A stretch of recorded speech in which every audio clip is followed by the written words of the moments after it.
exponer durante el encuentro de hoy era que aquellas nociones que habían quedado esbozadas ayer eran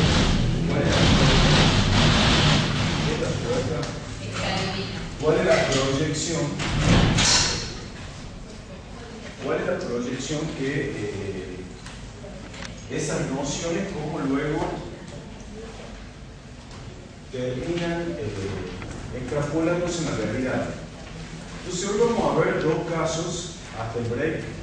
Uno que hace a la Argentina para ver cómo a veces el hecho de que se tramiten o que se hayan tramitado dos procesos, uno en la jurisdicción nacional y el otro en la jurisdicción internacional, cómo pueden terminar en los hechos transformándose en uno solo. Entonces esa vieja premisa de que la Corte Interamericana no es un tribunal de casación, vamos a ver cómo en este caso de Argentina en los hechos terminó siendo una suerte de instancia más, ¿sí? Entonces vamos a ver cómo el control de convencionalidad termina proyectándose incluso a la tramitación interna a lo que se ha tramitado en la jurisdicción nacional. Y en el segundo caso lo vamos a ver en un caso vinculado con Chile, donde vamos a ver cómo el control de convencionalidad que hace la Corte Interamericana se proyecta en el sentido de la resolución, es decir, en la interpretación jurídica efectuada por los tribunales nacionales, ¿sí? Es decir, en el primer caso vamos a ver cómo penetra en la tramitación procesal y en el segundo cómo penetra en las interpretaciones hechas por los tribunales nacionales, ¿sí? El primer caso, en el de Argentina, los hechos, yo voy a tratar de ser sintético porque detenernos en los avatares sería demasiado. En el primer caso nos encontramos frente a un hecho acontecido en 1988 entre un ciudadano uruguayo que reside en la capital federal, que se llamaba o se llama Bueno Alves, lleva a cabo una transacción. Él se dedicaba a la carpintería y este señor Bueno Alves concreta una transacción con una persona, una mujer de apellido Lange. Luego ellos se ve que tienen una serie de desavenencias en virtud de las cuales terminan recíprocamente denunciándose en la justicia penal ante determinados, se van tramitando dos causas, puesto que ambos se denuncian recíprocamente por amenazas, supuestas estafas, etc. ¿Está claro? Como consecuencia de la denuncia efectuada por la mujer, unos meses después, terminan allanando, cuando estaban prácticamente, se ponen de acuerdo otra vez el señor Bueno Alves y esta mujer, se estaban poniendo de acuerdo ya para dejar sin efecto ese contrato que habían pautado. Entonces, como consecuencia de la denuncia penal que había efectuado la mujer, terminan allanando el estudio jurídico del abogado de Bueno Alves, donde se encontraba Bueno Alves, personal de la Policía Federal, y resulta que Bueno Alves denuncia que lo torturan, personal de la Policía Federal, y lo torturan con la intención que declarara en contra de su propio abogado, Pérez Galindo, porque según la Policía Federal, Pérez Galindo habría tenido alguna exposición mediática denunciando supuestos hechos de corrupción de la Policía Federal. Entonces, Bueno Alves dice que él, en definitiva, había sido víctima de una suerte de cobro de factura que la Policía Federal Argentina le había hecho a su abogado. ¿Está claro? Sí. Miren el caso, no tiene, a priori, es un caso absolutamente... no requeriría mayores problemas en la resolución. Entonces, obviamente, vuelve a la carga Bueno Alves e identifica a uno de los policías federales como René Derek. Por eso vamos a tener que en el orden internacional la causa se va a llamar Bueno Alves. Y en el orden nacional la causa se va a llamar Derecho René o René Derecho. ¿Está claro? Entonces, encima se llamaba Derecho. Y el otro Bueno. Bueno, resulta que esto sucedió, decimos, en 1988. ¿Está claro?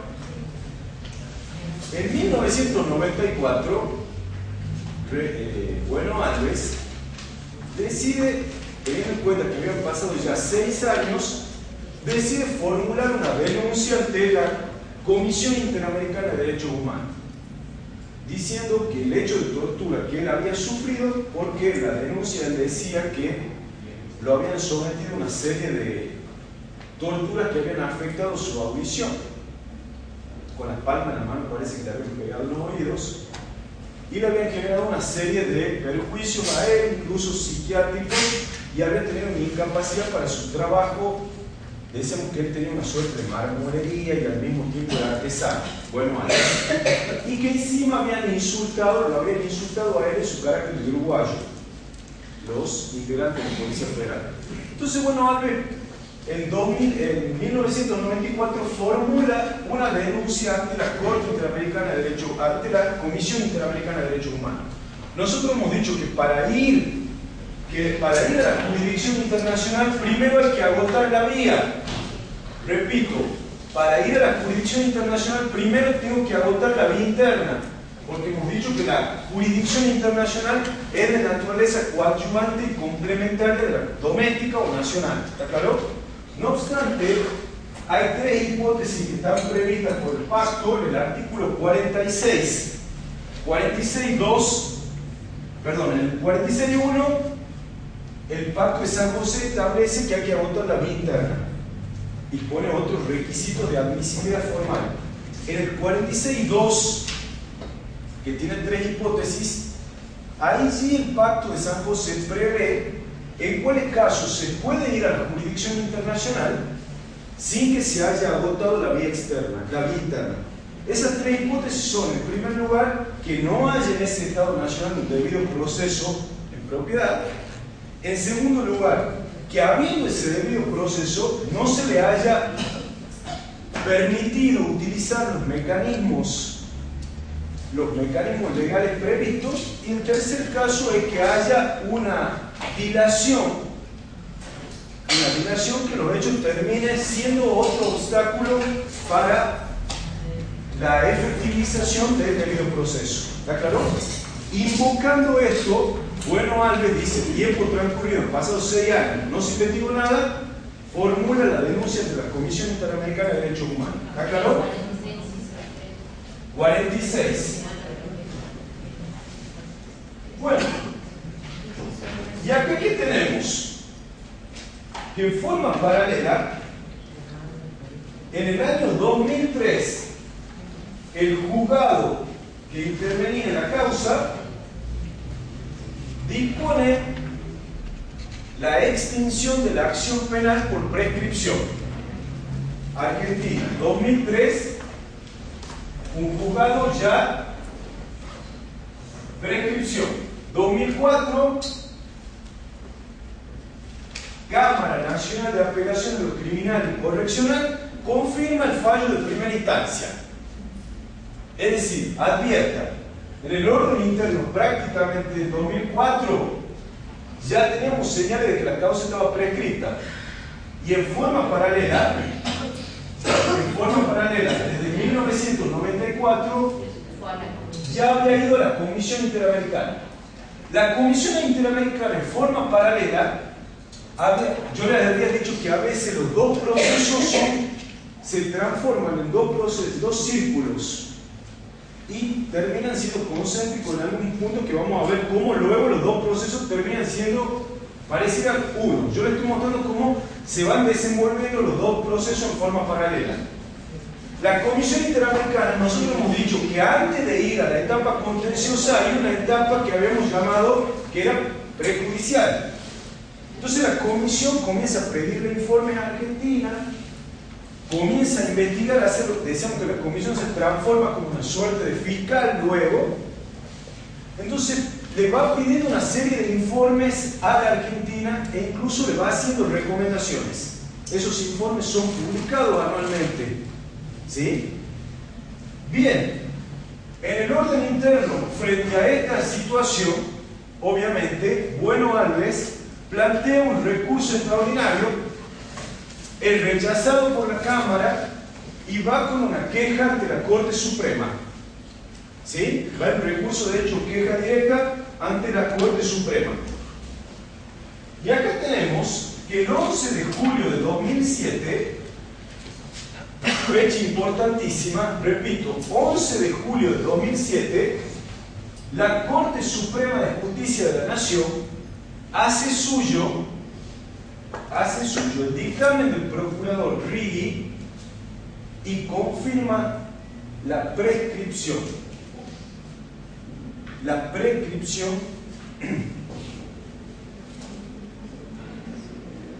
es decir, la extinción de la acción penal por prescripción y la absolución del René Derecho.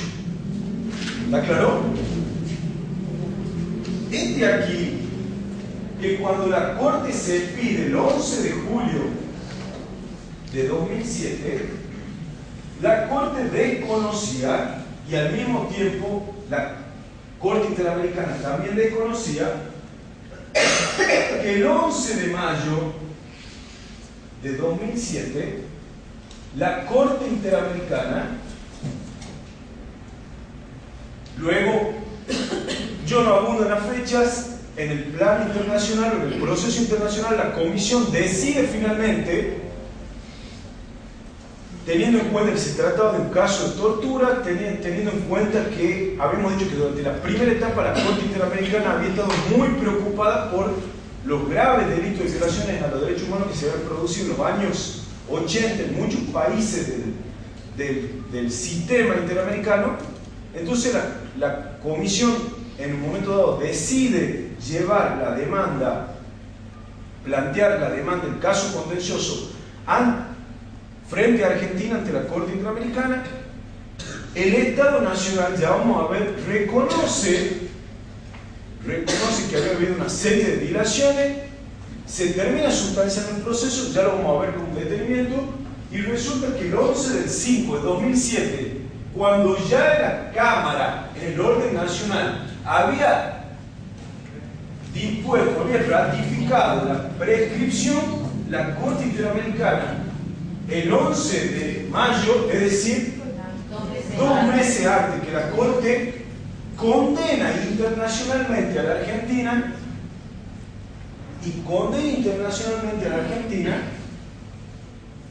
y al mismo tiempo no solamente la condena, sino que le impone el deber de investigar algo que en el plano interno ya estaba, en teoría ya había pasado en autoridad de cosa juzgada. ¿Cómo?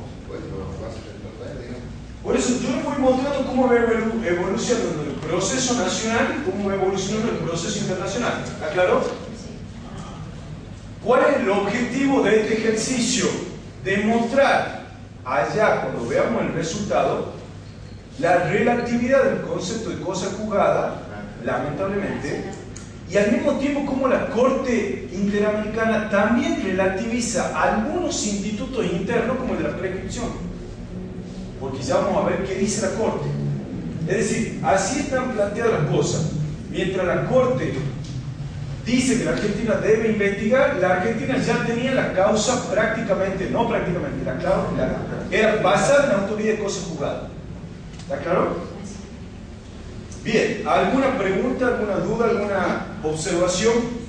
Ayer, cuando nosotros habíamos dicho que la Corte estatuye pretorianamente el control difuso de convencionalidad en la causa de Almonacid Arellano y trabajadores cesados del Congreso versus Perú, la Corte Interamericana dice textualmente que los órganos del Poder Judicial deben ejercer no solo un control de constitucionalidad, sino de convencionalidad de oficio, entre las normas internas y la convención.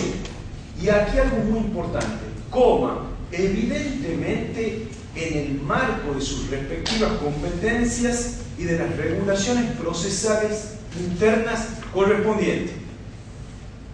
Es decir, la Corte Interamericana dice, deben hacer el control, pero ese control está sujeto internamente a la competencia que tenga cada órgano, a la distribución interna de competencia y funcional, y obviamente no es un recurso libre, sino que debe hacerse de acuerdo con las prescripciones procesales correspondientes.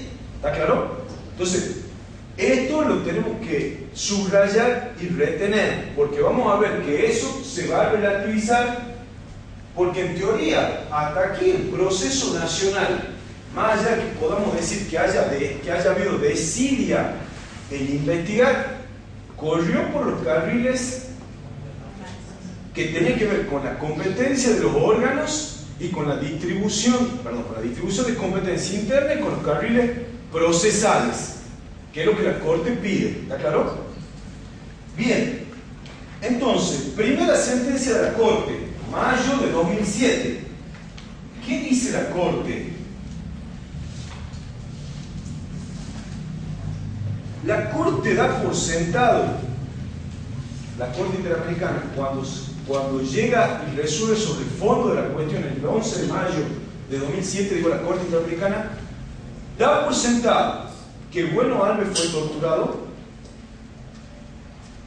que debe ser sometido a un tratamiento psiquiátrico de por vida, y dice algo muy importante. Dice, si bien los actos de tortura perpetrados contra Bueno Alves han quedado alcanzados por la protección de la Convención Americana, ello no significa que deban calificarse per se como delitos de lesa humanidad, como lo pretende la víctima, debido a que tales actos no formaron parte de un contexto de ataque generalizado sistemático contra una población civil.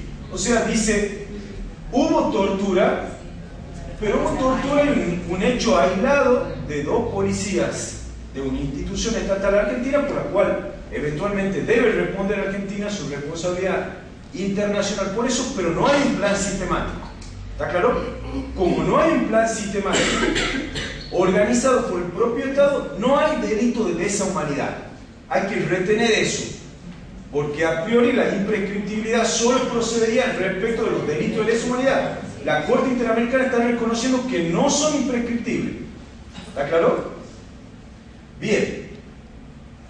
Obviamente condenan a la Argentina, esa es la tipificación que hace, condenan a la Argentina porque, obviamente, se vulnera la dignidad, la integridad personal de Bueno Alves, y sobre todo condenan a la Argentina por el artículo 8 y 25. Yo les decía que el 8 y el 25 del pacto son dos artículos fundamentales porque hacen a las garantías judiciales, al denominado debido proceso interamericano, 8 y 25.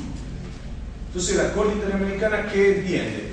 Que hubo inacción del fiscal, hubo inacción del juez, la víctima era la que tenía que prácticamente impulsar la causa, no se esclarecieron los hechos.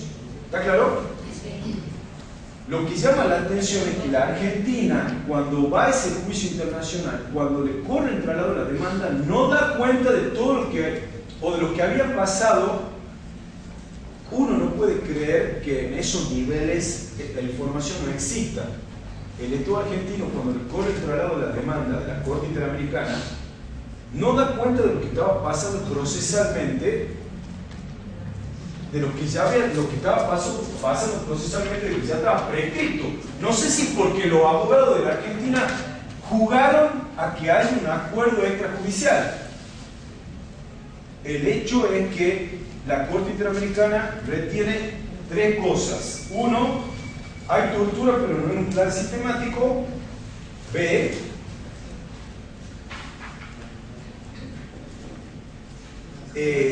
precisa cuándo hay delito de lesa humanidad y cuándo hay una tortura en el marco de un hecho aislado. Y en tercer lugar dice que el Estado argentino además de indemnizar a la víctima y a su núcleo familiar, debe investigar lo sucedido y calificar a los responsables, porque hasta el momento solo ha demostrado negligencia y desidia. ¿Está claro? Eso dice la Corte Interamericana en mayo de 2007. La Corte, parece un teléfono descompuesto, la Corte Interamericana se expide sin saber si la Cámara en Argentina ya había declarado prescrita la causa. Y la Corte Suprema Argentina se expide en julio sin saber que la Corte Interamericana, o al menos no hay noticias de que la Corte Interamericana ya se había expedido. O sea, acá hay algún problema, acá hay algún problema que quizás nosotros no conocemos los detalles, pero evidentemente acá hay un problema. Probablemente. ¿Qué dice la Corte nuestra en el 2007? Salvo Argibay y Fait, que se habían pronunciado por rechazar el recurso planteado por el derecho por el 280, los otros ministros de la Corte hacen suyo el dictamen del procurador Righi.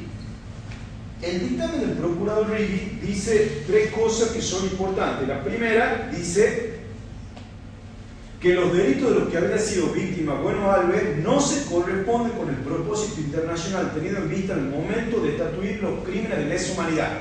Repite el fiscal, lo mismo que la Corte, que no hay un delito de lesa humanidad. Coinciden. Aun cuando el hecho de la tortura particular se encontrara demostrado, es evidente que en la República Argentina durante 1988 no existía un Estado, una organización dependiente del Estado que evidenciara la característica de haberse convertido en una maquinaria perversa de persecución sistemática y organizada de un grupo de ciudadanos. ¿Está claro? Bien. Y el procurador dice dos cosas más a lo que hace ad intra, es decir, a lo que hace a la prescripción. Dice el procurador, primero, lo que prohíbe el sistema interamericano son las leyes de autoamnistía. Lo que prohíbe que un país dicte, ya vamos con leyes de autoamnistía u otra variante, que tengan por objetivo la impunidad deliberada en la investigación de los delitos de lesa humanidad. Eso está proscripto, dice el procurador. Ahora bien, dice, lo antes dicho no puede ser entendido como que está prohibido que esos hechos queden sometidos a las reglas generales de extinción de la acción y de procedimiento por la sola razón de que su aplicación pudiera conducir al dictado de una absolución o sobreseimiento. Repite eso. Esto en tanto la autolimitación en el tiempo del poder punitivo estatal, la irretroactividad de la ley penal y tanto otros institutos jurídicos más son igualmente valiosos y poseen rango de derecho fundamental. Es decir, el procurador está diciendo que la prescripción en un caso normal, no en un caso de delito, como he dicho, solo imprescriptible los delitos de lesa humanidad. En los otros la prescripción le da el rango de derecho fundamental. En síntesis, la obligación de investigar y sancionar las violaciones de los derechos humanos lo es en el marco y con las herramientas del Estado de Derecho y no con prescindencia de ella.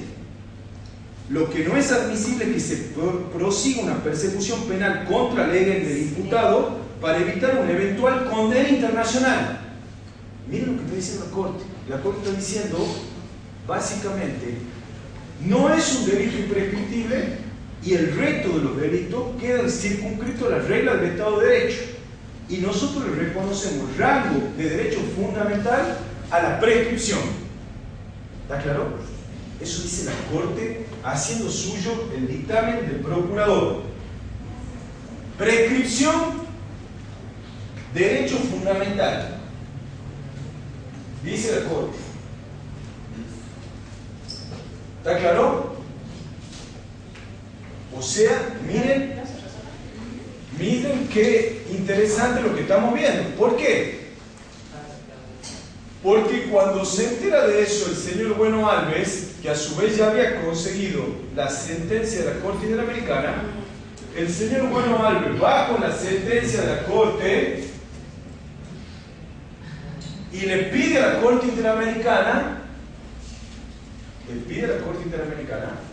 hay que decir que Bueno Alves tuvo muy buenos abogados, fue a la Corte Interamericana, hizo un gran debate, fue a la Corte Interamericana y le dijo: señores, quiero que revisen el grado de ejecución que tiene la sentencia que ustedes han dictado en la Argentina. ¿Está claro?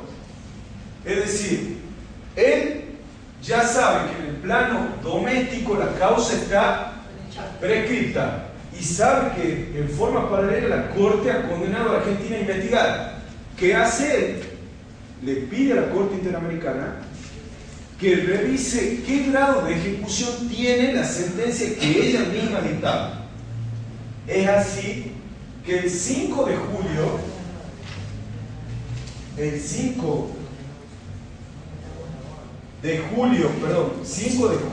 de 2011, el 5 de julio de 2011, la Corte Interamericana vuelve a pronunciarse, ya sabiendo, ya conociendo todo lo que había pasado,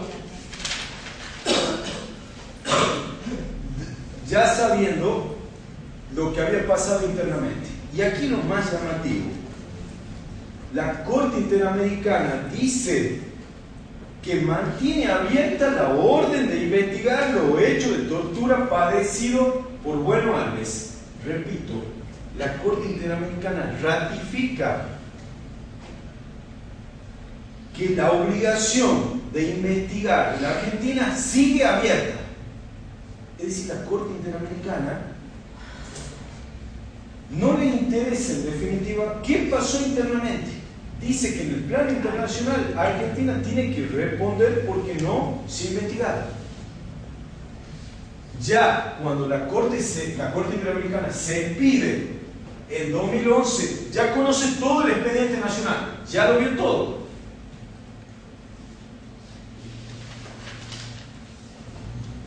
La Corte dice, y aquí es lo interesante y lo preocupante, es decir, lo preocupante con las disposiciones internas. Porque la Corte dice,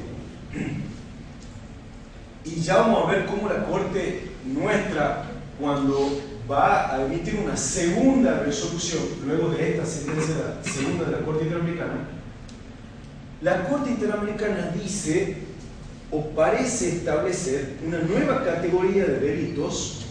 Es decir, la Corte Interamericana parece pensar que hay tres clases de delitos: los delitos comunes por abajo y por arriba los delitos de lesa humanidad.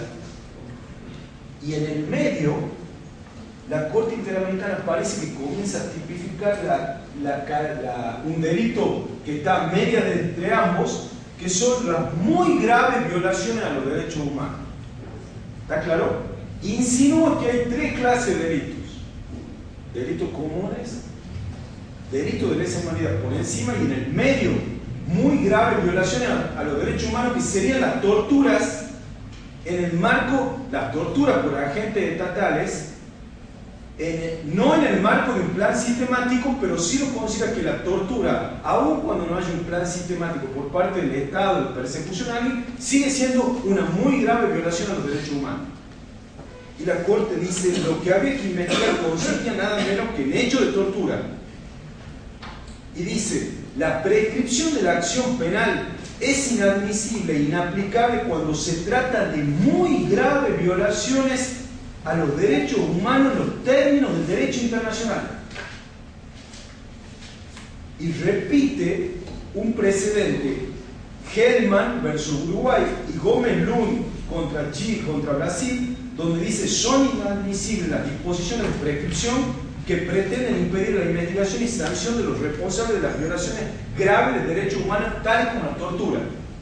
Es decir, la Corte Interamericana está diciendo, los mecanismos de prescripción previstos internamente por los estados no proceden no solamente contra los delitos de lesa humanidad, sino también contra las muy graves violaciones a los derechos humanos, como las torturas. ¿Está claro? Primera cuestión, porque estamos viendo que esto que está disponiendo la Corte Interamericana proyecta al margen de apreciación nacional. Ayer hemos hablado del margen de apreciación nacional, de la organización nacional. Primera observación. Y segunda observación de la Corte Interamericana es que cuestiona que los hechos de los que fue víctima Bueno Alves hayan sido tipificados como apremios ilegales y no como torturas. Si esto no es un tribunal de casación, no sé qué es. Ahora, internamente está criticando la calificación jurídica que internamente la Argentina ha hecho, porque dice que al mismo tiempo, si se lo hubiese calificado como tortura, como la pena era mayor, la prescripción era mayor también. ¿Está claro? Y dice que ya algunos comités de la Organización de las Naciones Unidas ya están advirtiendo que algunos países tienen que modificar sus legislaciones para que no metan soterradamente hechos de tortura de su agente extraterrestre solamente como apremio ilegal. ¿Está claro? Perdón, doctora. Sobre los plazos razonables, la seguridad jurídica. Por supuesto, todo eso dijo. La Corte Interamericana dijo que no hubo un plazo razonable, ni el debido proceso fue muy laxo, no se investigó, el impulso lo tenía la parte y no el Estado, y sumado a todo ello la calificación. Es decir, lo que me interesa que destaquemos es que la Corte en la revisión internacional que hace no deja de poner bajo revisión también dos institutos internos. Uno de política criminal, que es plantear internamente que yo quiero que pasado el tiempo prescriba algo, con independencia de que en el caso concreto pueda haber habido desidia o no por parte de quienes trabajaban en la causa. Y en el segundo caso, que la Corte cuestiona también la tipificación que hace los órganos jurídicos nacionales respecto del hecho. Y para hacer eso, uno significa que está con el expediente en la mano para poder hacer eso. ¿Está claro? Es decir, esa es la enormidad,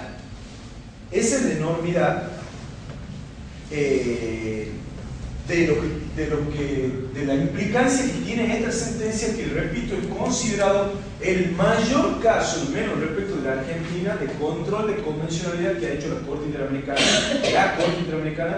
respecto del caso argentino. Dice la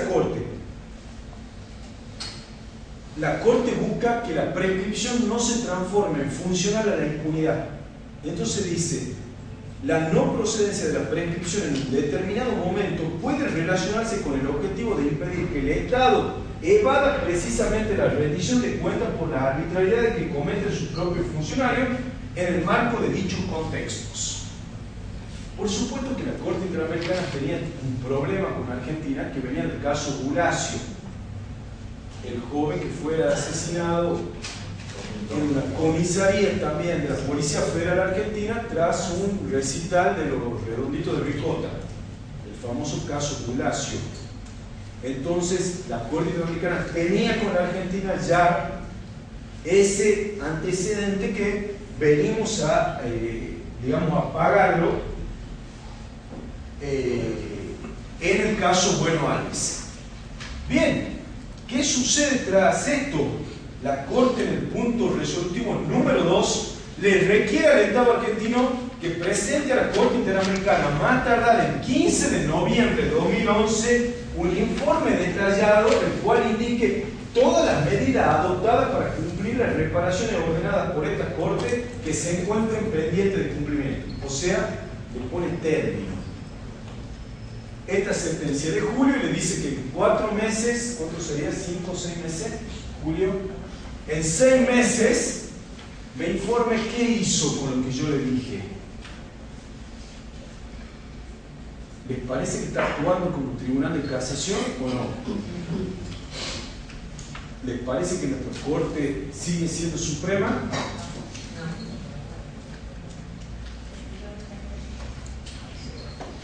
Bueno, el cuando consigue esta nueva sentencia de la Corte Interamericana, ¿qué hace?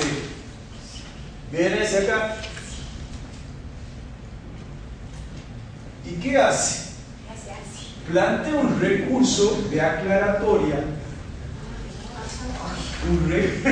Un recurso que él llama de aclaratoria, y dice textualmente que quiere que la Corte Suprema Argentina le indique el auténtico alcance jurisdiccional de su sentencia de 2007 a la luz de la sentencia de la Corte Interamericana. Otra vez, fíjense cómo las conexiones que hay, los trasvasamientos que hay entre las dos causas, hacen que los hechos pareciera ser que sea un solo proceso. Y él le pide que le aclare la Corte Argentina qué significa, teniendo en cuenta, otra vez, él mismo está pidiendo que la Corte Interamericana, y le dice la Corte Argentina, que es una Corte de Casación prácticamente. Le está diciendo, la Corte de Casación dijo esto, ¿qué opina usted? ¿Qué va a hacer usted ahora?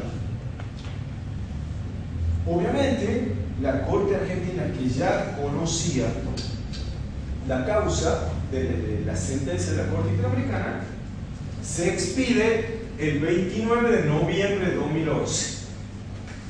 O casualidad, unos días después que la Corte Interamericana había fijado el plazo. Es decir, el 29 del 11 de 2011, Argentina se expide. La Corte Argentina se expide. ¿Y qué hace? Por mayoría, hacen lugar al recurso planteado por Bueno Alves. Y la Argentina resuelve dejar sin efecto su propia sentencia del año 2007, que ya había pasado en la autoridad de cosa juzgada, y dice en la parte resolutiva: devuélvanse la actuación en la instancia anterior para que por quien corresponda se dé cumplimiento a las pautas fijadas por la Corte Interamericana de Derechos Humanos.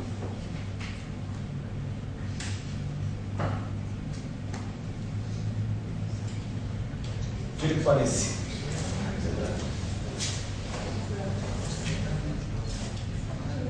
¿Qué les parece, amigos? Fuerte. La Corte rompe su propia sentencia, obedece, pero digamos, eso no tendría importancia. Escuchen, no tendría importancia, perdón. Bien, o sea que le está reconociendo, pero es verdad, eso en el sistema interamericano funciona, un jalón a favor del sistema interamericano. El problema es que había una persona que tenía desde 2007, y a de que soy un policía federal, tenía una sentencia que lo había absuelto 4 años antes y que había pasado en la autoridad de cosa juzgada. Es decir, lo que estamos viendo hasta ahora son la relatividad que adquieren dos conceptos: el de la cosa juzgada y el segundo, la relatividad de algunos institutos internos como el de la prescripción. Porque la Corte Interamericana nos está diciendo que la prescripción no procede contra graves hechos de violación a los derechos humanos que no necesariamente supongan delitos de lesa humanidad. Y le está diciendo, regule la prescripción, que la prescripción no sea funcional a la impunidad. Bueno, había que ver cómo nuestra Corte Suprema salía de este brete y cómo sale de este brete la Corte Suprema. Ya hemos dicho que por mayoría resuelve tal cosa. Ahora es interesante, y ahora vamos a ver qué dicen, cómo se conformó la mayoría de la Corte y qué dice la minoría. Entonces tenemos la mayoría de la Corte, el voto de la mayoría, está formado por Zaffaroni y Petraki. Zaffaroni y Petraki que van con el voto, Maqueda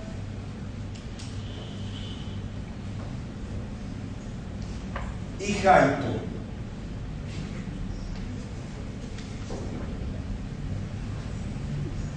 Y en disidencia, obviamente, Banfight y Argibay. Son interesantes qué dicen, porque, amigos, con independencia del caso, lo que se estaba jugando acá es cómo la Corte asimilaba semejante reglazo de la Corte Interamericana. Cómo se paraba la Corte Nacional frente a la Corte Interamericana. Entonces, ¿qué dicen Petracchi y Zaffaroni? Primer argumento, autoridad, principio de la autoridad. Dicen ellos que la resolución adoptada por la Corte Interamericana resulta de cumplimiento obligatorio para el Estado argentino. Principio de autoridad. El argumento de Zaffaroni y de Petracchi, básicamente el principio de autoridad, argumento de autoridad. La decisión adoptada por la Corte Interamericana resulta de cumplimiento obligatorio para el Estado argentino, entre paréntesis pone el artículo 68.1 del Pacto de San José, por lo cual también esta Corte, en principio, debe subordinar el contenido de sus decisiones a las de dicho Tribunal Internacional. Repito, por lo cual también esta Corte, aunque somos supremas, también esta Corte, en principio, debe subordinar el contenido de sus decisiones a los dichos de dicho tribunal. Fuerte. Ahora bien, en las argumentaciones a título de obiter dicta o de a mayor abundamiento, Petracchi y Zaffaroni dicen tres cosas. Uno, advierten que les preocupa el criterio restrictivo de las garantías de defensa del rené de derecho que se desprende de la resolución de la Corte Interamericana, porque no se puede hacer cargar al imputado con las deficiencias investigativas, con las dilaciones indebidas observadas en el proceso penal. Uno. Dos.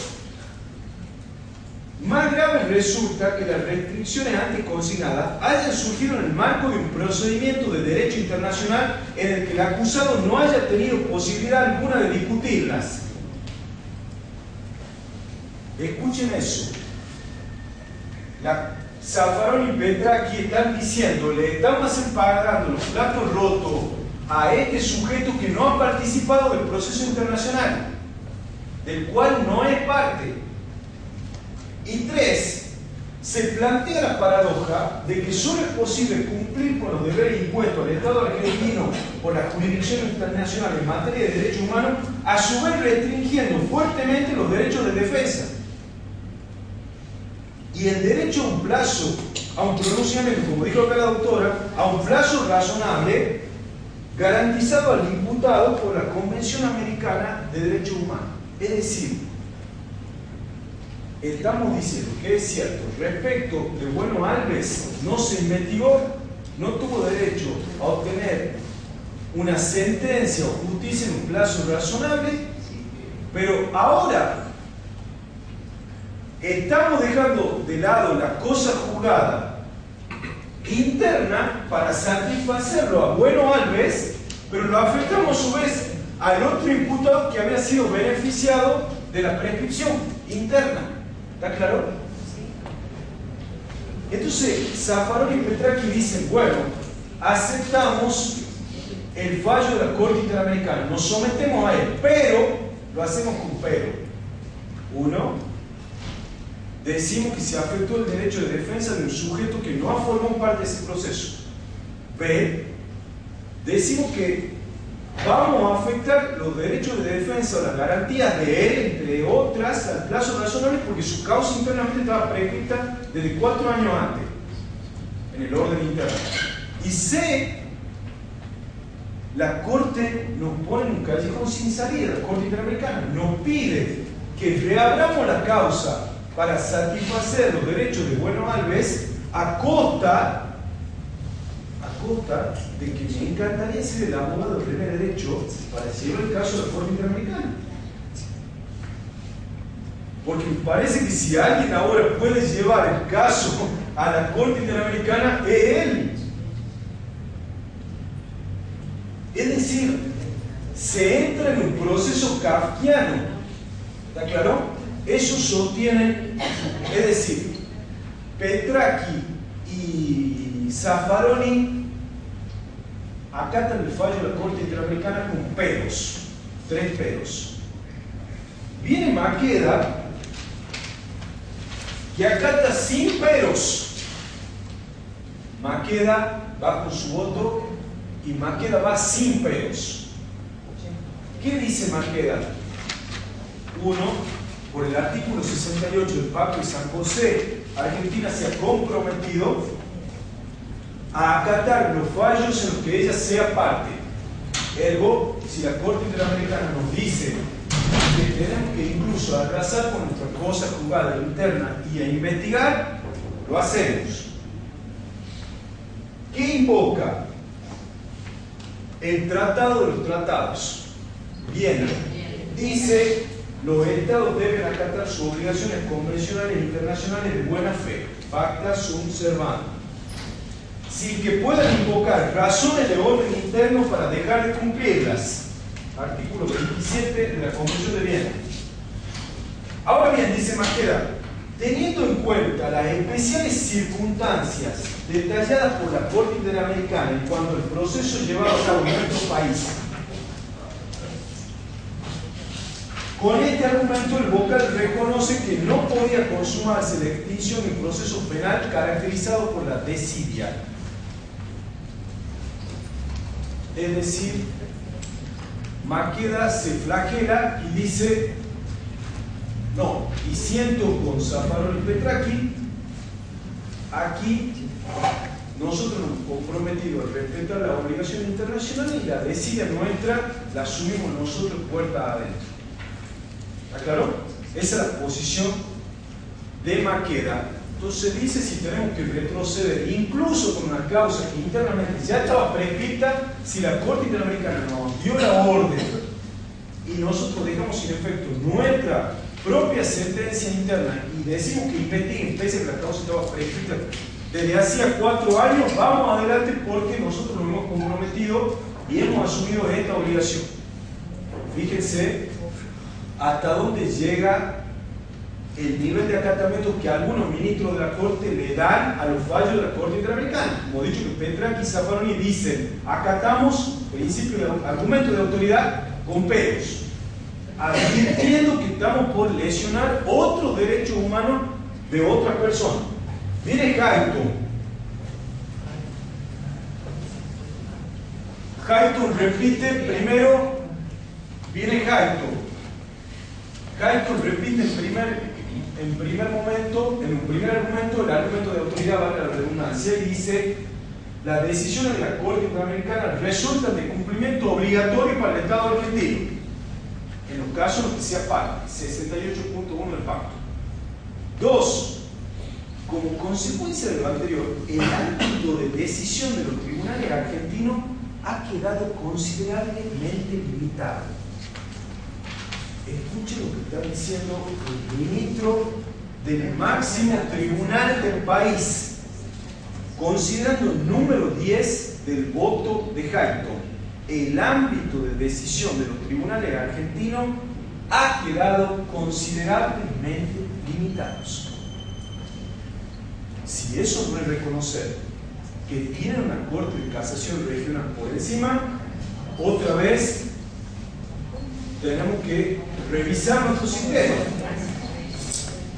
Y dice, ella dice que resulta un deber insolayable de la Corte Argentina cumplir con los deberes impuestos al Estado por la jurisdicción internacional en materia de derechos humanos, con independencia de que en la decisión de la Corte se haya considerado, entre otros elementos, hechos reconocidos por el gobierno argentino en el marco de un procedimiento de derecho internacional del que no participó el acusado.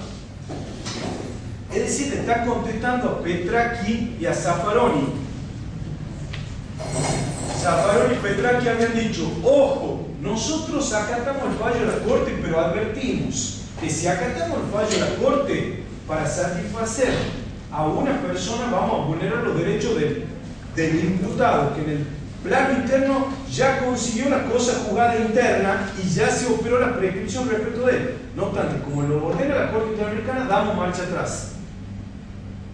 Y acá Hayton le contesta y le dice: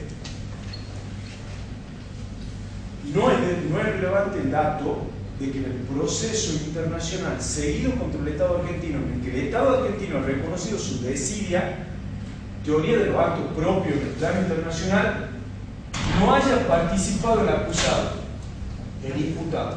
¿Está claro? Eso dice. ¿Cómo es? Me perdí ahí. Claro, ella le dice que, resulta un deber insoslayable de la Corte cumplir con los deberes impuestos al Estado por la jurisdicción internacional en materia de derechos humanos, con independencia de que la decisión de la Corte se haya considerado, entre otros elementos, hechos reconocidos por el propio gobierno argentino en el marco de un procedimiento de derecho internacional del que no participó el acusado. Como diciendo, es más pesado que la Argentina haya reconocido en sede internacional su desidia que el hecho de que el acusado, o sea, el argumento de Zaffaroni era más garantista, era decir: ojo, que al cumplir con la Corte Interamericana estamos afectando los derechos del imputado. Y estamos, como le decía, al mismo tiempo yo creo que el fallo de Zaffaroni y de Petracchi es un guiño para el imputado de decirle: amigo, ahora vos sos el que tenés que ir a la Corte Interamericana. Amigo, ahora, después cuando termine todo esto que va a la Corte Interamericana, sos vos. ¿Sí? En cambio, me parece que internamente Hayton les contesta a ellos y le está diciendo: no le abran la puerta, porque